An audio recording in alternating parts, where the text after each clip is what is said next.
Morning students.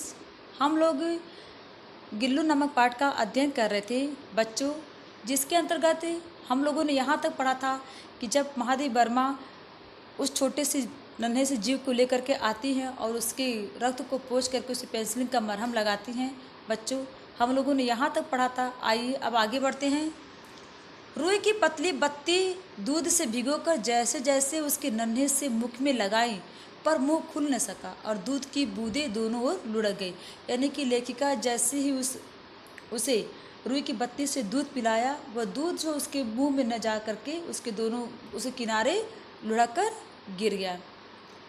कई घंटे के उपचार के उपरांत उसके मुख में एक बूंद पानी टपकाया जा सका। लेखक कह रहे कि कई घंटे के उपचार के बाद अंत में सफलता मिली और एक बूंद पानी उसके मुंह में टपकाया जा सका। तीसरे दिन वो इतना अच्छा और आश्वस्त हो गया कि मेरी उंगली अपने दोनों नन्हे पंजों से पकड़कर नीले कांच की मोतियों जैसी आंखों से इधर उधर देखने लगा। तीसरे दिन अर्थात तीसरे दिन जो है वह इतना आश्वस्त हो गया, इतना निश्चिंत हो गया, बेखौफ हो गया कि वह लेखिका की उंगली को पकड़ करके अपने नीले कांच के मोतियों जैसी आंखों से इधर उधर देखने लगा। 3-4 मास में उसके स्निग्ध रोवें, झब्बेदार पूंछ और चंचल चमकीली आंखें सबको विस्मित करने लगी। अर्थात 3-4 महीने के बाद उसके जो स्निग्ध मतलब उधर चिकने, उसके रोवे बहुत चिकने हो गए, झब्बेदार यानी कि बहुत घने पूंछ हो गए और चंचल चमकीली आंखें, जिसे देख करके सभी लोग विस्मय करने लगे। हमने उसकी जातवाचक संज्ञा को व्यक्तिवाचक का रूप दे दिया। लेखक कह रहे कि पहले वो जातवाचक संज्ञा में था, लेकिन अब उसे मैंने एक नाम दे दिया और उसे व्यक्तिवाचक संज्ञा के रूप में परिणित कर दिया और इस प्रकार हमने उसे गिल्लू कह करके बुलाने लगे। यानी कि लेखिका ने उसका नाम गिल्लू रख दिया। मैंने फूल रखने की एक हल्की डलिया में रुई बिछाकर उसे तार से खिड़की पर लटका दिया। लेखिका ने क्या किया, फूलों की एक डलिया थी, उसमें उन्होंने रुई बिछाया और उसे बिछा करके वो गिल्लू का एक तरह से घर हो गया और उसको उन्होंने खिड़की पर टांग दिया। वही 2 वर्ष तक गिल्लू का घर रहा और वही डलिया 2 वर्ष तक गिल्लू का घर रहा। वह स्वयं हिला करके अपने घर में झूलता और अपनी कांच के मनकों सी आंखों से कमरे के भीतर और खिड़की से बाहर न जाने क्या देखता समझता रहता था।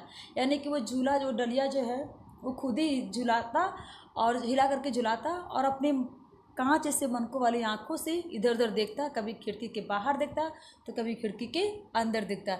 लेखिका कह रहे कि इस तरह से पता नहीं क्या वो सोचता और क्या समझता था, परंतु उसकी समझदारी और कार्यकलाप पर सबको आश्चर्य होता था। लेकिन वो जिस तरह से हरकतें करता, जिस तरह के समझदारी वाले काम क्रियाकलाप करता, वो सभी को आश्चर्य में डाल देता था।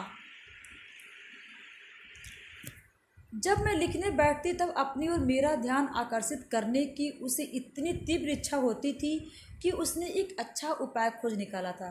लेखिका कह रही कि जब भी मैं लिखने बैठती तो वह अब मेरे ध्यान अपनी ओर आकर्षित करने के लिए उसने एक बहुत ही अच्छा उपाय ढूंढ लिया था।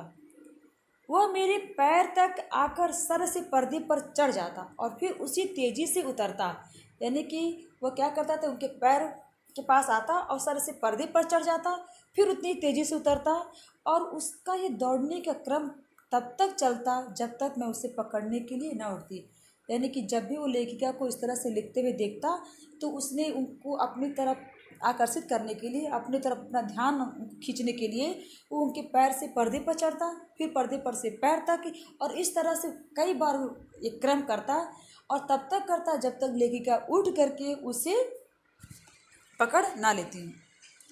कभी मैं गिल्लू को पकड़कर एक लंबे लिफाफे में इस प्रकार रख देती कि उसके अगले 2 पंजों और सिर के अतिरिक्त सारा लघुघात लिफाफे के भीतर बंद रहता।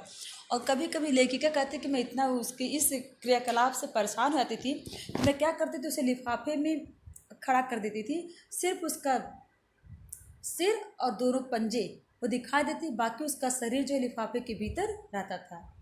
इस अद्भुत स्थिति में कभी कभी घंटों मेज पर दीवार के सहारे खड़ा रखकर वह अपनी चमकीली आंखों से मेरा कार्यकलाप देखा रहता था और ऐसी स्थिति में वो घंटों खड़ा रहता था और लेखिका को लिखते हुए देखता रहता था।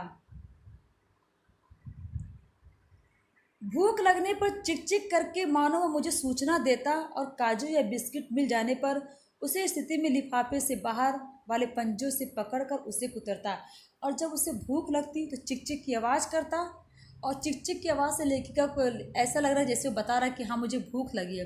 तब लेखिका उठती और उसे बिस्किट काजू देती और अपने उसे बाहर निकले पंजों से पकड़ करके उसे कुतरने लगता था। फिर गिल्लू के जीवन का प्रथम वसंत आया, यानी कि गिल्लू के जीवन का प्रथम वसंत आया। नीम चमेली की गंध मेरे कमरे में हौले हौले आने लगी। बाहर की गिलहरियाँ खिड़की की जाली के पास आकर चिक चिक करके न जाने क्या कहने लगी। लेकिन कह रही है कि जब उसका पहला बसंत आया और इसके साथ साथ मेरे कमरे में नीम और चमेली की गंध भी आने लगी, और बाहर की खिड़कियाँ जो थी वहाँ पे जाली के पास बहुत सारी गिलहरियाँ आती और चिक चिक करके न जाने क्या गिल्लू से बातें करती थी। गिल्लू को जाली के पास बैठकर अपनेपन से बाहर झांकते देखकर मुझे लगा कि इसे मुक्त करना आवश्यक है। और जब लेखिका ने देखा कि ऐसे कई बार हुआ, और अक्सर जो है गिल्लू के क्या करता था, जाली के पास बैठता था और अपनेपन से बाहर के लोगों को, उन गिलहरियों को देखता, तो लेखिका को लगा कि मुझे भी इसे स्वच्छंद कर देना चाहिए, यानी कि मुक्त कर देना चाहिए। मैंने कीले निकालकर जाली का एक कोना खोल दिया और इस मार्ग से गिल्लू के बाहर जाने पर सचमुच मुक्ति की सांस ली। इतने छोटे जीव को घर में पले कुत्ते बिल्लियों से बचाना भी एक समस्या थी। यानी कह रही हैं कि मैंने जाली के कोना खोल दिया ताकि गिल्लू इस मार्ग से बाहर जाए और अंदर आए, और इस तरह से मुझे सचमुच मैंने मुक्ति की सांस ली, क्योंकि इस छोटे से जीव को कुत्ते और बिल्लियों से बचाना एक बहुत बड़ी समस्या थी। बच्चों, आज के इतना ही, आगे हम लोग कल पढ़ेंगे। धन्यवाद।